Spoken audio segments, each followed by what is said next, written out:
Hey guys, welcome back to my channel. It's Tim here. Thank you so much for stopping by. I hope you're doing well. In this video, I wanted to share what inspires my art and 5 ways to help you find inspiration for your own artwork and creative process. So looking at a blank canvas can feel so daunting. The struggle is real, and when you want to create but have no idea where to start, what do? So generally, when I don't know what direction I want to go with my art, I try to look back at where I've been.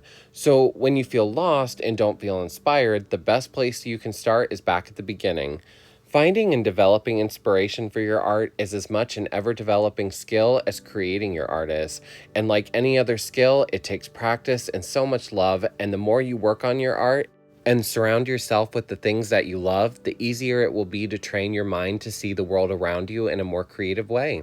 So when I'm searching for inspiration, I always come back to these 3 questions. So question number 1, does it excite you? Does it make you happy or sad? Do the colors or the subject make you feel anything? So much of what we create is a reflection of how we're feeling, and it's so important to find something that you're really passionate about. Question 2, does it tell a story?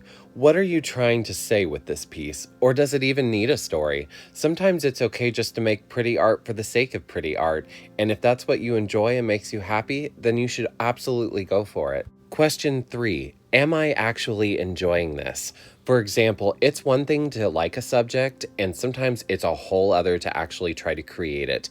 I have found don't make art just to please others, so if you don't like doing commissions and that's not for you, that's perfectly fine too. And definitely don't make art to please an algorithm if you feel like you need to post. If you're like me and tend to be a perfectionist, it's so easy to get into that habit of falling into that pressure, and it's so easy to become hyperfixated on perfecting something that we can lose our original intent of what we're trying to do, and we lose the fun. So becoming more aware of those tendencies and stepping away from something will definitely help you refocus, because perfection doesn't leave any room for growth.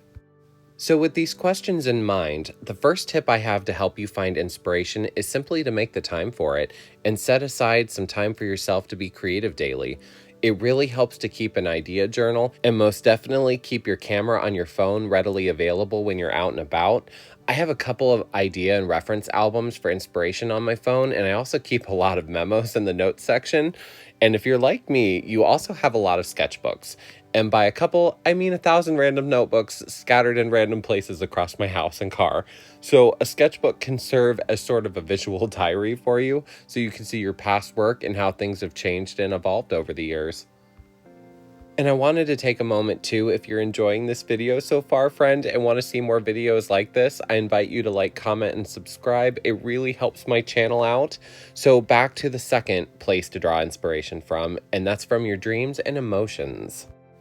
Our dreams are often filled with surreal and vivid imagery that can't be found in real life.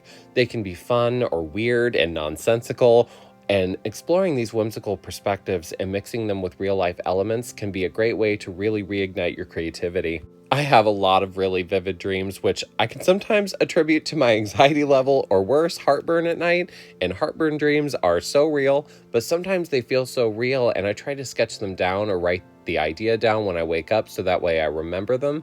But the longer you go, the more likely it is that you'll forget them. So definitely keeping that journal by your bed will definitely help you. So emotion can really help to add to the overall feeling of your art, whether that be through a color story or a memory. Over the years, my art has really become a huge therapy and problem-solving tool for me to be able to help work out my feelings when I'm upset in a very productive way. I actually often like to put on sad music even when I'm painting something happy, because I feel like I get more creative when I'm sad, which probably sounds funny, but it definitely puts me in a more creative mood. Which goes right along with our third thing that will help you find inspiration, and that's being well rested. And this is trying not to create for just the sake of creating. Inspiration is an organic thing and can't be controlled, but in this age of social media, it is so hard to navigate, and the constant toxic positivity that we're all exposed to, as well as the negative things, have become such a huge part of all of our lives online. We are just constantly being expected to post, and all of the instant gratification that never seems to be enough can leave you really feeling drained. So especially if you're wanting to be a content creator as well, balancing a posting schedule and not forcing yourself to create for the sake of posting is a really hard cycle to break. Forced creativity is not conducive to being inspired or being an artist, so it is so important to take care of yourself first and not force yourself to put anything out, especially if you don't love it. So definitely make sure not to set unrealistic standards and make sure to give yourself plenty of time to be rested and actually enjoy what you're doing. So the fourth tip we're going to talk about today to help you find inspiration is painting from your favorite movies, music, books, and other artists. It can be so much fun to recreate things inspired by the stories and characters that you love. The possibilities are truly endless, and I love to watch movies and TV, and the cartoons I used to watch as a kid still inspire my work today. I used to watch a lot of Pokemon and Powerpuff Girls, so a lot of my cartoon artwork is still inspired by characters with really big eyes, where all of the edges are like really round and bubbled and have a lot of really bright colors. And creating fan art can be a really great way to meet new people and connect with a bunch of others who love it too. I also love to do studies of other artists' work, and I love to recreate the paintings of the old masters. And by doing studies of these old works, it can be so inspiring because you can find new detailing techniques and new color schemes and subjects to try and paint in your own work, which in combination can end up creating an entirely new style that's completely and uniquely your own. So the fifth thing, and probably one of the most influential things on my own artwork, and that will really help you find inspiration for yours, is going out into nature. A change of scenery will definitely help your perspective quite a bit and to freshen things up. And on my days off during the spring and summer especially, I love to walk and visit the nature parks. Here in Ohio, the parks are so beautiful in the spring and fall, and we get lots of beautiful colors. So definitely keep your phone with you just in case if inspiration should hit. I also love to visit plant nurseries and local grocery stores when they have their flowers out. These can be really great places to find inspiration and reference ideas from, just keeping in mind to be respectful of the business and other customers. And I love to do this during these times of year and make special trips for it because I paint a lot of flowers and I don't ordinarily have access to a lot of these flowers. So this will help you get a bunch of different angles for something that's a little more meaningful to you than just a regular stock photo. And over the years, I've really come to love painting flowers, and I think it really goes back to when I was little. My grandmother had these huge gardens that were full of zinnias and gombrinas, roses, and so many different vegetables. A lot of summer spent picking and cleaning green beans, which I'll never forget and had so much fun with. And there was one summer, and I'll never forget this, where we planted like 3 or 4 different cherry tomato plants.